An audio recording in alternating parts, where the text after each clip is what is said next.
వికారాబాద్ జిల్లా పరిగిపట్నంలోని శ్రీ లక్ష్మీ వెంకటేశ్వర స్వామి దేవాలయ ధర్మకర్తల మండలి సభ్యులు పదవీ ప్రమాణ స్వీకార మహోత్సవం కార్యక్రమం జరిగింది. ఈ కార్యక్రమానికి ముఖ్య అతిథిగా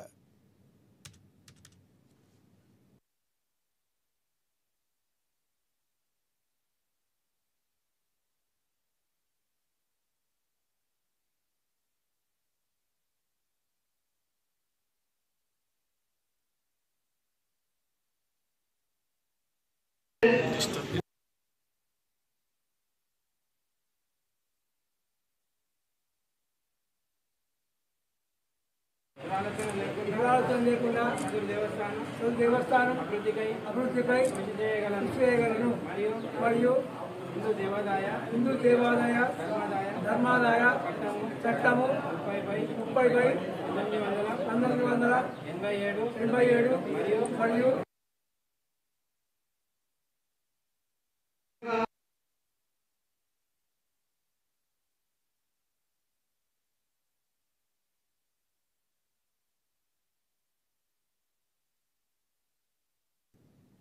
ఈ కార్యక్రమానికి ముఖ్య అతిథిగా డీసీసీ అధ్యక్షులు Parigi MLA doctor T Rammohan Reddy హాజరయ్యారు.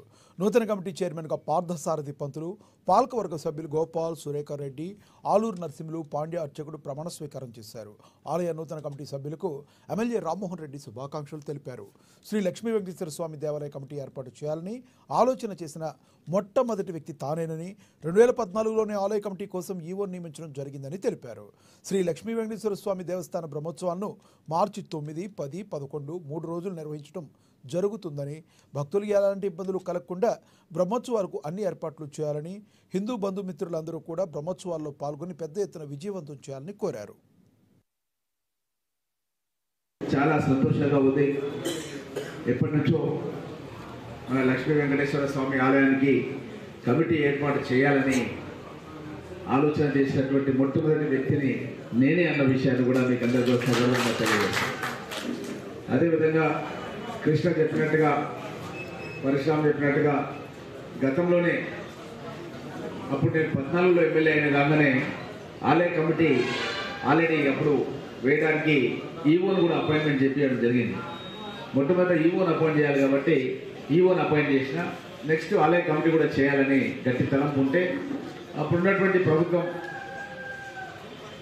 అది పారదర్శకంగా చేయకుండా వాళ్ళు మంత్రి ద్వారా ఒక స్టే తీసుకోవడం జరిగింది. తాత్కాలిక స్టే అనమాట. మంత్రి ఉన్నప్పుడు ఎవరైనా స్టే చేయొచ్చు అనమాట. నేను చాలామంది గతంలో కూడా సర్పంచ్ ఏదైనా విధి వైపరీత్యాల మూలంగా మా భీమరెడ్డి గారు చెప్తే చౌడాపూర్లో రాజు అనే ఒక సర్పంచ్ ఉండే, రాజు నాయక్ అని, నేను కూడా స్టే ఇప్పించినప్పుడు ఏదో చిన్న ఇబ్బందులు ఉండి ఆయన సస్పెండ్ చేస్తే స్టే ఇప్పించిన. అట్లా అప్పుడు బొత్స సత్యనారాయణ గారు అప్పుడు పంచాయతీరాజ్ శాఖ మంత్రిగా ఉన్నప్పుడు స్టే ఇప్పించిన. అట్లా ఇది కూడా ఏంటంటే స్టే అంటే తాత్కాలికం, గవర్నమెంట్ ఉన్నంత వరకే స్టే ఉంటుంది. అది గవర్నమెంట్ బొంగనే అది స్టే వికెట్ అయిపోతుంది ఆటోమేటిక్గా. అదేవిధంగా అది వికెట్ కావడం జరిగింది. ఆ తర్వాత ప్రజాప్రభుత్వం